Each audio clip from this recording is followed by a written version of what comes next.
আসসালামু আলাইকুম। আমাদের একটা সম্মানিত একজন পেশেন্ট, উনি যথারীতি কোলোনোস্কোপি নিয়ে অনেক ভয় ছিল।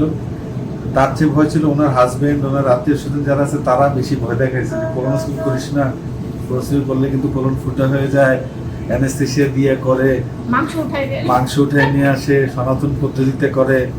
তো উনি নিজের অভিজ্ঞতাটাই উনি শেয়ার করবে যারা ভয় পায় তাদের জন্য। এবং আরেকটা জিনিস হচ্ছে, আমাদের এখানে স্পেশাল ফিমেল স্টাফ আছে to take care of our female patient. যেহেতু আমাদের এখানে ডাক্তার ফিমেলরা আসে, ডাক্তারের বাবা মারা আসে, তো ফিমেল পেশেন্টদের জন্য একটা স্পেশাল কেয়ার থাকে। আপনার কোনো অস্বস্তি হয় না তো ফিমেল হিসেবে? কোনো অসুস্থ হয়নি, এবং আমি প্রথম ভয় পাইছিলাম যে কমন বাথরুম ইউজ করতে বা কেমন হবে। আলহামদুলিল্লাহ সবকিছু আপনার ঠিক ছিল, পরিষ্কার পরিচ্ছন্ন ছিল, আর পরিবেশটাও ভালো আর কি। আর সবাই খুব সহযোগিতা করেছে, এটা হচ্ছে সব থেকে বড় কথা। এই সাপোর্টটা না পাইলে হয়তো বা মানে কঠিন হয়ে যেত। আর সকলকে উদ্দেশ্যে একটাই বলবো যে কখনো রোগ পুষে রাখবেন না, স্পেশালি মানে মেয়েরা আসলে আমার মাকেও দেখি যে অনেক কষ্ট করে, কিন্তু ওই রোগটা মানে দেখাতে চায় না। হ্যাঁ, তো আমি বলবো যে একটা রোগ 10টা রোগের জন্ম দেয়। তো কিছু কোনো সমস্যা হলে দ্রুত ডাক্তারকে দেখাবেন, এটাই হলো কথা। আর কোলোনোস্কোপি করতে কি কোনো ব্যথা পেয়েছেন? ওই যে অভিজ্ঞতাটা একটু বলেন। ব্যথা পাইনি আমি। আমার মাথায় এটা সবসময় কাজ করছে যে আমি বিশ্বের প্রথম মানে ব্যথামুক্ত পানি কোলোনোস্কোপি লেখকের কাছে যাচ্ছি। তো এটা ভরসা ছিল আর কি, যে আস্থা নিয়ে যেহেতু আসছি, মনে হয়েছে যে এখানে আসলে আমার চেষ্টা ভালো হবে। যে লোকজন যে ভয় দেখাইছে ওটা একটু বললেন না? হ্যাঁ, ভয় দেখিয়েছে তো। আমার হাজবেন্ডকে আমি এটাও বলেছি, বলতেছে যে তুমি যাচ্ছ, তো আমি বললাম না, আমি যেহেতু বিশ্বের প্রথম কোলোনোস্কোপি বই লেখকের কাছে যাচ্ছি, তা আমার কোনো ভয় কাজ করছে না। কারণ আমি সাধারণত একটু সবকিছু একটু যাচাই বাছাই করে তারপরে আমি ইয়ে করি যে কোনো কাজে। তো এইটাও ঠিক সেটাই হয়েছে। যাক, আলহামদুলিল্লাহ সবকিছু ভালো হয়েছে, এবং ভবিষ্যতে আমার পরিবারের কারোর যদি হয় সেটা আমি ইয়ে করবো আর কি। আমাদের এই টেকনোলজি হচ্ছে একেবারে আধুনিক পদ্ধতি, যেটা অনেকে বলে যে এটা সাধারণ পদ্ধতি থেকে পার্থক্য কি? সাধারণ পদ্ধতি থেকে এটা অনেক পার্থক্য। সাধারণ পদ্ধতি বাতাস দিয়ে করে, অনেকে CO2 দিয়ে করে, ফুলায় টিউবের মতো ফুলায়, টিউবের মতো ফুলাইতে থাকে, প্যাড ফুলতে থাকে, প্রচন্ড ব্যথা হয়। আর আমাদের এই টেকনিকে আমরা পানি ব্যবহার করি। অনেকে আবার পানির পাম্প কিনে দাবি করে যে পানি পদ্ধতি করেছেন, কিন্তু আসলে জিনিসটা এরকম না। আমরা আরো ডিভাইস ব্যবহার করি। এমন হচ্ছে যে আমাদের যে ইন্টিউবেশনের টেকনিকটাই ডিফারেন্ট। আমরা কখনোই পুশ করি না, আমরা কোলনের অ্যালাইনমেন্টে করি, এবং আমরা নিজেদের হাতে করি, ডাক্তাররা করি। এখানে অনেক জায়গায় কিন্তু ওয়ার্ড বয়রা কিন্তু কোলোনোস্কোপি করে।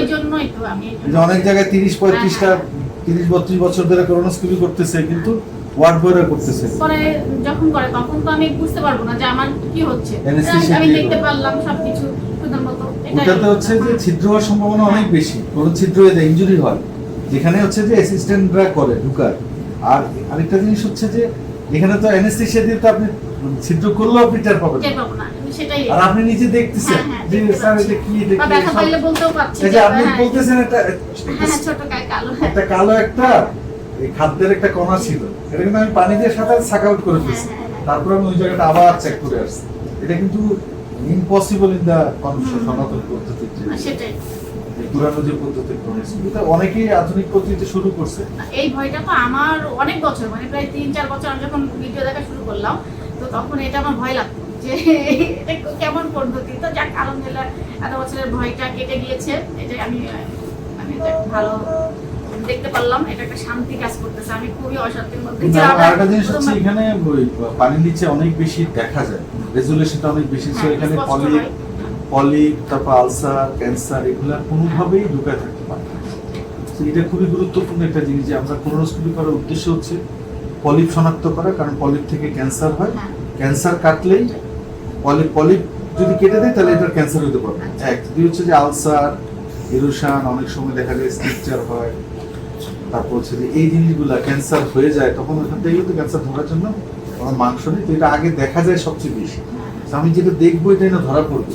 সেই পদ্ধতির সবচেয়ে সুবিধা হচ্ছে এটাতে অ্যাডিনোমা ডিটেকশন, যেটা বৈজ্ঞানিক ভাষায় বলে যে পলিপ শনাক্তের হার সবচেয়ে বেশি পদ্ধতি। তারপরের জিনিসটা আসতেছে পেশেন্টের জন্য কমফোর্টেবল, অ্যানেস্থেসিয়া লাগতেছে না, আপনি নিজেই বলতেছেন, নিজেই স্বপ্রণোদিত হয়ে বলতেছেন। আমি আমার অভিজ্ঞতাটা আমি শেয়ার করবো। ব্যথা পাই না, নিজে দেখছি। অনেকেই তো ভয় পায়, কারণ অনেকের অভিজ্ঞতা আসলে আগের অভিজ্ঞতা তো রয়ে গেছে, এখন অনেক পেশেন্ট বলে স্যার আমরা এর আগে করছি কোনো স্বনামধন্য হাসপাতালে করছি, তো প্রচণ্ড ব্যথা পাইছি, আমার মা প্রচণ্ড ব্যথা পাইছে, পরে কিন্তু আবার আমাদের কাছে আসছে এবং এক্সপিরিয়েন্সটা নিয়ে বলছে না এখানে তো অনেক ভালো। তো আমাদের জন্য আমাদের উপর আস্থা রাখার জন্য আপনাদের ধন্যবাদ। আমাদের ডাক্তার ঢাকা মানে বাংলাদেশের অনেক ভালো ভালো ডাক্তার আছে, আমরা চাই বাংলাদেশের যারা আমরা আছি আমরা আমাদের উপর আস্থা রাখি, বাংলাদেশি ডাক্তারদের উপর আস্থা রাখি। ধন্যবাদ।